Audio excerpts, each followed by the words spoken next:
रामराम मंडळी, शेती करताय ना? करायलाच पाहिजे. आज बऱ्याच दिवसानंतर सूर्यनारायणाने आपल्याला दर्शन दिलं होतं. मकाची दाणे केल्यापासून ऊनच पडलं नव्हतं. त्यामुळे आपली सोन्यासारखी मका मात्र काळी झाली होती.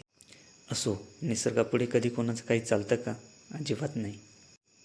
एकीकडे पावसामुळे मका वाळत घालता येत नव्हती व दुसरीकडे पावसामुळे आपल्या बोकड्याला आंघोळ पण घालता येत नव्हती. पाऊस चालू असला की आंघोळ घालता येत नाही. आंघोळ घातली तर सर्दी होते. सर्दी झाली तर निमोनियासारखे आजार उद्भवतात. त्यामुळे आज ऊन पडले तर आंघोळ घालून घेतली. सकाळी ऊन होतं, मात्र दुपारी पावसाची तयारी मात्र जोरदार व्हायला सुरुवात झाली होती. त्यामुळे आपल्याला मका पुन्हा गोळा करून झाकून ठेवावी लागली. मका गोळा केल्यानंतर आलो तो जनावरांना चारा काढण्यासाठी. आज बऱ्याच दिवसानंतर ट्रॅक्टरमध्ये मागे बसून आनंद घ्यायला मिळाला. मागे बसायची मजा मात्र वेगळीच असते.